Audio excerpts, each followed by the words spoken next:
Olá, está começando Vida de Startup, um programa original Neofeed que fala sobre os desafios e as belezas de ser uma startup. Eu me chamo Vitória Fernandes e hoje recebo Caetano Lacerda.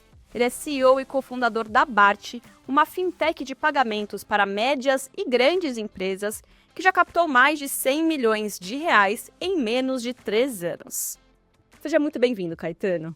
Obrigado e muito obrigado pelo convite e por me ter aqui hoje para Prazer contar um pouquinho sobre a Bart. Prazer é todo nosso. Bom, não temos que começar esse papo sem falar do perrengue que vocês passaram com boletos aqui logo no início da empresa. Me conta o que aconteceu. Boa. E aí vale até dar um passo atrás. Primeiro eu sou estrangeiro e tive que aprender o que era um boleto quando montei a Bart. Começa por aí. Mas o que é que acontece? O nosso business ele é um negócio de pagamentos e o que isso implica é que basicamente tem uma componente muito grande de movimentar dinheiro que é de terceiros pela infraestrutura que a gente construiu para isso. Em algum momento inicial da empresa, e isto foi pouco antes do nosso seed, a gente já tinha montado a plataforma, já tinha clientes, já tinha uma base rodando e alguns volumes que eram muito maiores que o nosso balanço. E, como eu falei, o meu negócio era movimentar dinheiro de terceiros e esse dinheiro passava por uma infraestrutura que dependia de alguns provedores nos quais a gente se tinha plugado para montar a solução. O que é que acontece? Há dias, nem chegava a uma semana, de a gente ter o nosso aportes seeds no nosso caixa e de começar a ter mais liquidez. Acontece que a gente, de surpresa, teve um provedor nosso que a gente usava para capturar transações dos nossos clientes e depois repassar para eles, falando, pessoal, temos que fazer uma pausa aqui e tudo que está entrando no nosso ecossistema agora vai ficar bloqueado durante os próximos 120 dias. A gente fez a conta e viu tudo que vai ser pago nos próximos 2, 3 dias para lá. Já era mais do que a gente tinha em caixa. E por isso não havia sequer a opção de vamos transferir isso, cobrir o buraco para os nossos clientes, solucionar o problema de outra forma. E foi, cara, o seed não vai chegar a tempo. A gente não consegue cobrir isso, ou nos mexemos, ou então a empresa quebra, e quebra daqui a poucos dias. O que é especialmente frustrante depois de você fazer todo o caminho até conseguir dar um próximo passo, ter a confiança de novos investidores e dar esse próximo passo como uma empresa que atingiu o seed. E aí somos 20 e poucos e por isso vamos usar 20 e poucas cabeças para fazer uma força-tarefa aqui. E o que a gente fez, e eram boletos que já tinham sido todos emitidos e iriam todos para esse provedor. Milhares de linhas. E foi, ok, estão aqui os boletos, estão aqui o número de telefone de todo mundo que vai ter que pagar nos próximos 2, 3 dias. Todo mundo na empresa vai ficar com uma sessão e vai ligar e tentar fazer o máximo desses boletos serem cancelados e serem pagos para uma outra conta que a gente conseguiria acessar e conseguiria disponibilizar esse dinheiro para os nossos clientes. E por isso foi uma semana de não dormir, de stress, de desviar esses boletos para uma conta que realmente funcionava e que os nossos clientes iam conseguir receber, porque era convencer o cliente do meu cliente a pagar um boleto diferente daquele que ele estava acostumado a pagar todos os meses nessa altura. E por isso teve aí um bom trabalho de persuasão de todo o time. Produto, tecnologia, nós, enfim, todo mundo estava fazendo isso. Em paralelo, fomos também gerir a situação com esse provedor, fomos também conseguir conversar com todo mundo que fazia sentido, porque o bloqueio não era muito racional, ou não era muito lógico, pelo menos. Por que aconteceu isso? Foi uma análise de rotina que a gente teve o azar de cair numa rotina que estava estruturada para um ecossistema maior, mas tivemos que conseguir explicar essa situação e no momento em que sentámos e explicámos conseguimos resolver a situação. A grande crise aqui era o timing, que era temos poucos dias para solucionar. Enfim, no final deu tudo certo, mas foi por muito, muito pouco que a gente acabou não quebrando um passo do seed e por isso foi um stress interessante. Nossa, imagino. Empresa. E aí, depois dessa situação, vocês mudaram o sistema de pagamentos de vocês? Vocês voltaram com esse parceiro? Como que ficou a estrutura da Bart? Até explica pra gente como funciona a empresa exatamente. Boa. A Bart, basicamente, é uma empresa de pagamentos e que, no fundo, traz simplicidades para tudo aquilo que não funciona, em você capturar pagamentos, em você permitir algum caso de uso um pouquinho mais complexo. E por isso é uma proposta de valor de simplicidade. Por exemplo, você tem uma rede de alguns negócios por baixo do seu negócio e quer que eles precisem de uma infraestrutura de pagamentos. a gente traz essa infraestrutura. E a gente já montou tudo isso por uma via de multi-adquirência, ou seja, basicamente a gente tem todas as adquirentes de mercado, neste momento, ou quase todas, plugadas no ecossistema da Bartz. E por isso, em vez de 1 ou 2 provedores, a gente tem vários. E por isso, o problema que descrevemos agora deixa de acontecer. Mas, ao mesmo tempo, o que a gente também fez foi desconstruindo problemas mais táticos que acontecem com pagamentos para que seja uma infraestrutura completa.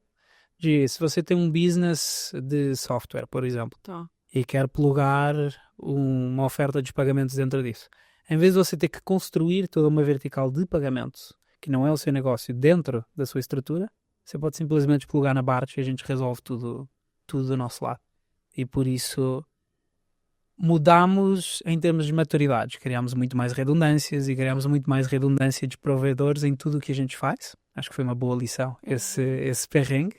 Mas ao mesmo tempo ganhamos muita escala nesse período. E esses 2 últimos anos foram de um foco e de um crescimento super acelerado, e que também nos permitiu, como empresa, seguir captando, seguir ganhando escala e sustentabilidade. A Bartz hoje em dia é uma empresa sustentável, é uma empresa que gera caixa, e por isso também nos ajuda muito a construir o nosso balanço e a construir a nossa própria solidez. Você comentou que é uma empresa que atinge públicos, né, B2B, de média e grande porte. Por que vocês escolheram esse segmento? Quais são os desafios que vocês encararam para atuar em um mercado, querendo ou não, que ele é bastante competitivo, né? Sem dúvida é um mercado competitivo, o que é bom. Quer dizer que o problema que a gente resolve, ele existe. Ou seja, você sempre vai ter que movimentar fundos de um lugar para o outro, de um cliente para um provedor ou em sistemas um pouquinho mais complexos.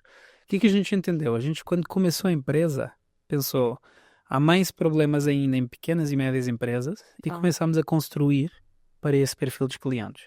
Rapidamente começámos a entender que as médias empresas sofriam dos mesmos problemas, de talvez alguma complexidade adicional, mas à medida que a gente cresceu, foi crescendo cada vez com clientes maiores, e entendeu que o problema raiz da Bartz, que acaba sendo um problema de caixa de ponta a ponta, e começa em pagamentos, começa você conseguir cobrar dos seus clientes, você conseguir antecipar aquilo que cobra, mas permitir pagamentos a prazo. Esse problema é um problema tanto da média empresa como da grande empresa, como é da pequena. E a gente começou a fazer esse movimento upstream e a entender, funciona, de fato tem muita demanda para o que a gente está fazendo, e aí começou a focar nesse público e a ganhar muita atração neste público, e muito do nosso crescimento dos últimos 2 anos veio por esse foco. Você sente, a gente estava conversando um pouco antes, que você é estrangeiro, você é português, acho que dá para perceber pelo sotaque. Sem dúvida. Mas, com certeza, o Brasil é um mercado muito distinto em relação a pagamentos, né? Nós estamos, diferente de outros segmentos, muito avançados no sistema de pagamento, com o Pix, Open Finance. Qual você sentiu que foram as vantagens disso para criar essa empresa de pagamentos aqui no Brasil? E, obviamente, com seu sócio, que é brasileiro. Mas, e como você vê isso como uma vantagem também para talvez levar isso para fora, né? Não sei se você pensa nisso, mas efetivamente sendo um serviço completamente diferente do que existe lá, né?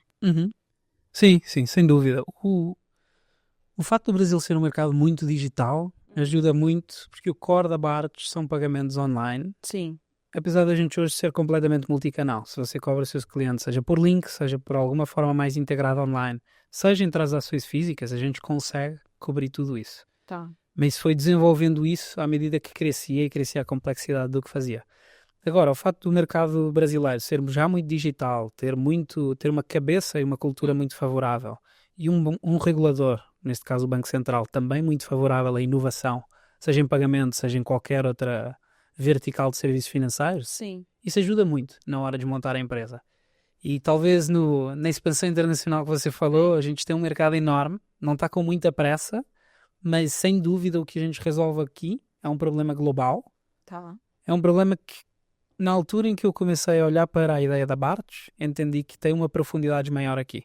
O acesso a capital não é óbvio, mesmo para médias e grandes empresas, e por isso há muito caminho para a gente resolver aqui. Agora, a ideia, sem dúvida, eventualmente é ir além do Brasil, é começar a expandir mercados. Simplesmente não é imediato. A gente ganhou muita profundidade agora e vê que tem muito, muito caminho a percorrer aqui antes de fazer isso. E vocês já estão em todos os estados do Brasil? Tem alguma empresa que vocês atendem que você possa falar pra gente? Como que tá essa abrangência, já que no momento o foco é o Brasil? Desde o início a gente tem empresas em todos os setores Tá. e em todos os estados e vê, obviamente, uma concentração, como é o Brasil, uma concentração maior no Sudeste. Claro, sim. Mas como a empresa começou online e até a nossa empresa e o nosso time é remoto, por isso todo mundo está online, vender para alguém no norte do Brasil era igual a vender para alguém no Sudeste, que é igual a vender para alguém em outro lugar qualquer. E por isso a gente começou a atender clientes no país inteiro. E é muito comum até que o nosso time viaje e vá encontrar esses clientes onde eles estão. E vá para o Nordeste passar alguns dias com clientes. Isso é importante. E acontece. Mas também foi uma das coisas boas que a gente descobriu ao construir a Bart, que é muito horizontal em tudo, geograficamente, em termos de indústria.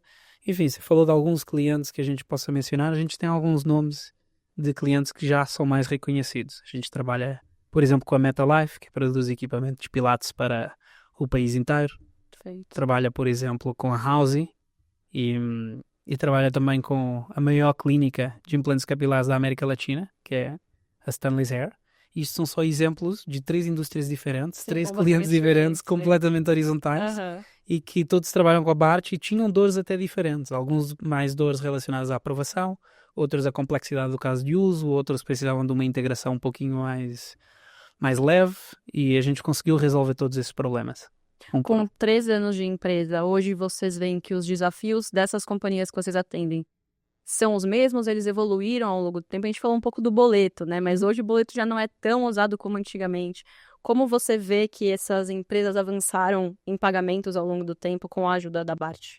Então, 3 anos é muito pouco tempo. A gente de fato tem que também ver isso de o que acontece e o que a gente vê o mercado. Vê uma migração talvez entre meios de pagamento. Tá. Um meio de pagamento como o cartão é um em que há muitas dores de infraestrutura e a gente até tem tido um foco particular em pagamentos de cartão de crédito. Tá.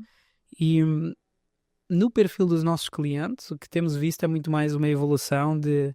Tinha muitas dores em qualquer meio de pagamento que queria oferecer e a gente foi desconstruindo elas.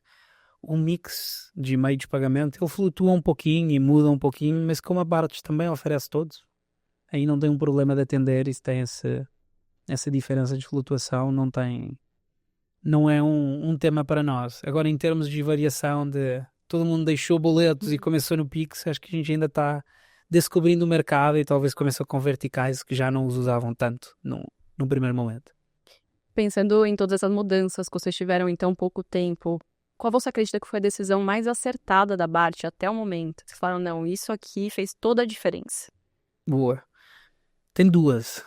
Posso usar 2? Claro, claro. Mas tem 2. Uma foi a gente no início, e coincidiu com esse momento do perrengue e do nosso seed. Tá. E no início estávamos muito focados em ser amplos em vamos fazer pagamentos em boleto, pagamentos em Pix, pagamentos em cartão, vamos fazer com que a Bart seja uma plataforma de gestão da sua empresa em cima disso. E a decisão mais acertada que a gente tomou nesse momento foi quando entendemos a infraestrutura onde a gente está, onde se está apoiando, ainda não funciona da maneira que deveria. Tá.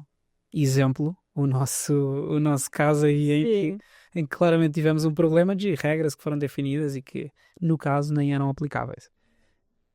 E a primeira decisão muito acertada foi entrar mais a fundo na infraestrutura. Tá. Foi a gente entender, ok, o que é que nós precisamos de fazer, que licenças precisamos, o que é que precisamos em termos de risco, de capacidade, como é que a plataforma evolui, para trazer mais controle para dentro de casa de como funciona a infraestrutura. E aí você tem mais controle do que faz dentro de casa, o que implica que você também consegue oferecer uma proposta de valor mais forte. Sim. E por isso foi um diferencial enorme, um diferencial que nos fez crescer mais de 25% mês a mês, durante agora 22, 24 meses seguidos. E por isso o nosso crescimento não tem parado e muito tem sido por isso. Você controla a infraestrutura, você consegue resolver use cases mais complexos e com isso você também consegue trazer clientes maiores, clientes que são mais significativos e crescer a uma velocidade acelerada. A segunda tem a ver com o time. E talvez são as duas coisas que você mais precisa, que uma é clientes, obviamente, como empresa, e a segunda é o time. A gente acertou muito e tem um deck que é público, a gente já publicou online e eu até posso compartilhar depois, que é muito o nosso estilo de trabalhar, que é o que é Bartz, mas também o que a Bartz não é. Tá. E se a gente pensar, nós agora somos 40 e alguma coisa. Somos poucas pessoas para a escala que a empresa tem. E você só consegue chegar nessa escala, com poucas pessoas, tendo um estilo muito particular de trabalhar. E a gente ser muito proativo, muito claro e até muito literal, até obedecendo ao meu estereótipo de português, Sim. sobre o que é a nossa cultura, Sim.